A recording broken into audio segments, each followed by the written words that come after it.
Hello students, welcome back to the channel. आज हम लोग डिस्कस करेंगे क्लास 12th का chapter number first, the solid state. उसका एक टॉपिक है इम्परफेक्शन इन सॉलिड, यानी कि जब भी हम लोग सॉलिड की फॉर्मेशन करते हैं क्रिस्टलिन सब्सटेंस की, तो उस दौरान क्या होता है, कुछ इम्परफेक्शंस आ जाती हैं, कुछ खामियां आ जाती हैं। उन्हीं खामियों को हमें डिस्कस करना है। कितने तरीके की इम्परफेक्शंस होती है, क्या क्या डिफेक्ट्स होते हैं, डिफेक्ट क्रिएट होता है क्योंकि हम जब भी कोई चीज़ बनाते हैं तो हमेशा पूरी तरीके से परफेक्ट नहीं बनता। और हम ये भी जानते हैं कि ज़िंदगी में कोई भी चीज़ परफेक्ट नहीं होती। जैसे उसी तरीके से जब हम सॉलिड फॉर्मेशन करते हैं तो वहाँ पे भी सारी चीज़ें परफेक्ट नहीं होती, तो वहाँ पे कुछ डिफेक्ट क्रिएट हो जाते हैं। ठीक है, अब देखो सबसे पहले अगर हम लोग बात करें अरेंजमेंट की, तो इसकी अरेंजमेंट कैसी होती है जब भी हम सॉलिड की फॉर्मेशन करते हैं। एक होता है लॉन्ग रेंज ऑर्डर और एक होता है शॉर्ट रेंज ऑर्डर, यानी कि दोनों तरीके के ऑर्डर आपको देखने के लिए सॉलिड में मिलेंगे। ठीक है, नेक्स्ट है हमारा वाई इनपरफेक्शन। अब ये इनपरफेक्शन जो है, यानी कि जो खामियां हैं वो आती क्यों हैं जब हम सॉलिड बनाते हैं। ठीक है, when crystallisation process at fast और मॉडरेट रेट। जब भी आप लोग क्रिस्टलाइजेशन प्रोसेस को, यानी कि क्रिस्टल बनाने की प्रक्रिया को फास्ट रेट पे करोगे या मॉडरेट रेट पे करोगे, तब क्या होगा कि वहाँ पे खामियां आएंगी, इनपरफेक्शंस आएगा। ठीक है, जैसे अगर हम कोई काम, किसी काम को जल्दी करने की कोशिश करते हैं, तो अगर हम किसी काम को जल्दी करने की कोशिश करेंगे तो क्या होगा, वहाँ पे प्रॉब्लम आएगी, यानी कि वो काम खराब हो सकता है। ठीक है, और अगर हम लोग किसी काम को बड़ी आसानी से, मतलब बहुत ही स्लोली करेंगे, जैसे कछुए वाली चाल की तरह, तो वो काम जो होता है बहुत ही अच्छे तरीके से होता है। तो यहाँ पे अगर हम लोग उसी क्रिस्टलाइजेशन प्रोसेस को स्लो रेट से करेंगे तो वहाँ पे जो है क्रिस्टल की फॉर्मेशन बहुत ही परफेक्ट होती है। अब बात करते हैं हम लोग डिफेक्ट की डिफेक्ट क्या होता है। तो the defect are basically irregularities. ये वर्ड याद रखना, जो डिफेक्ट हमारे क्या होते हैं, बेसिकली इरेगुलरिटीज होती है in the arrangement of constituent particles, यानी कि जो पार्टिकल्स की अरेंजमेंट होती है उसके अंदर थोड़ी सी इरेगुलरिटीज आ जाए, यानी कि अनियमितता आ जाए।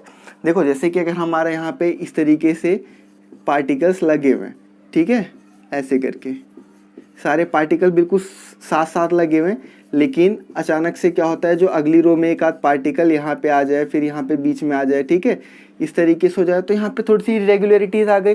उसी इरेगुलरिटीज़ को हम लोग क्या बोलते हैं, डिफेक्ट बोलते हैं। अब ये डिफेक्ट जो होते हैं वो हम दो तरीके के डिफेक्ट पढ़ेंगे। ठीक है, तो टाइप्स ऑफ डिफेक्ट की जब हम लोग बात करते हैं तो टाइप्स ऑफ डिफेक्ट में दो तरीके के डिफेक्ट होते हैं। एक होता है पॉइंट डिफेक्ट और एक होता है हमारा लाइन डिफेक्ट। ठीक है, अब मैं इसको डिस्कस करता हूँ, पॉइंट डिफेक्ट और लाइन डिफेक्ट क्या होते हैं। उससे पहले आप लोगों के लिए एक छोटी सी इन्फॉर्मेशन है कि अगर आप लोगों ने अभी तक चैनल सब्सक्राइब नहीं किया तो चैनल को सब्सक्राइब कर लीजिए, क्योंकि यहाँ पे क्लास 11th और 12th की केमिस्ट्री के बिल्कुल प्रॉपर नोट्स की तरह क्लास होगी। आप लोग इसको अच्छी तरीके से नोट्स के रूप में प्रिपेयर भी कर सकते हैं, और अगर वीडियो अच्छी लगी तो अपने फ्रेंड से शेयर भी कर देना। और प्रॉपरली क्लास होगी, और तो आप लोग साथ के साथ नोट्स बनाते जाएं और पढ़ाई करते जाएं। क्वेश्चन वगैरह भी कराऊंगा, अगर नहीं हो पाएंगे तो आप लोग कमेंट सेक्शन में पूछ सकते हैं, या कोई भी प्रॉब्लम है तो आप कमेंट सेक्शन में पूछ सकते हैं। ठीक है, चलिए पॉइंट डिफेक्ट के बारे में हम लोग बात करते हैं। पॉइंट डिफेक्ट क्या होता है। Point defect are the irregularities और डेविएशन। पॉइंट डिफेक्ट जो होती हैं वो इरेगुलरिटीज़ होती हैं या फिर कि डेविएशन। डेविएशन का मतलब क्या होता है कि मतलब हमारा कोई भी काम प्रॉपरली चल रहा था, अब अचानक से उसके अंदर ढलान आ जाती है। डेविएशन का मतलब ढलान ही होता है।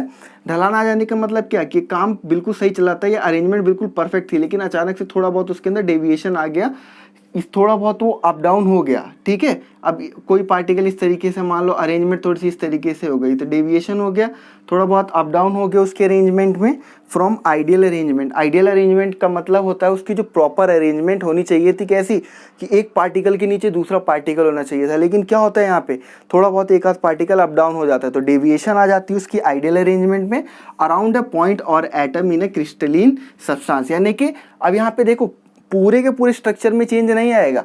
अगर मान लो कि ये पूरा हमने एक स्ट्रक्चर है हमारे पास, ये सॉलिड है और इसमें पार्टिकल की अरेंजमेंट कुछ इस तरीके से है, तो हम लोग पॉइंट डिफेक्ट की बात करें तो पॉइंट डिफेक्ट में क्या होगा कि किसी एक पॉइंट पे, यानी कि मान लिया कि यहाँ का जो है एक आध पार्टिकल जो है इस तरीके से छोटा हो गया, बीच में थोड़ी बहुत जगह खाली रह गई, तो इसे हम लोग पॉइंट डिफेक्ट बोलते हैं। यानी कि किसी एक आध जगह पे डिफेक्ट आ जाना तो पॉइंट डिफेक्ट कहलाएगा। लाइन डिफेक्ट क्या होता है।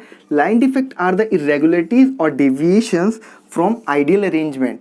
Ideal arrangement in the entire row of the lattice point. ध्यान रखना, entire row in the lattice point, यानी कि ये पूरी की पूरी जो रो है वही डिस्टर्ब अगर हो जाती है तो उसे हम लोग लाइन डिफेक्ट कहते हैं। इसके बाद मैं नेक्स्ट वीडियो में आप लोगों से डिस्कस करूँगा कि टाइप्स ऑफ डिफेक्ट में हम लोगों ने पॉइंट डिफेक्ट और लाइन डिफेक्ट के बारे में तो जान लिया कि क्या होते हैं। अब पॉइंट डिफेक्ट कितने तरीके के होते हैं, लाइन डिफेक्ट कितने तरीके के होते हैं, इसको हम लोग नेक्स्ट वीडियो में कंटिन्यू करेंगे। Thank you for watching the video.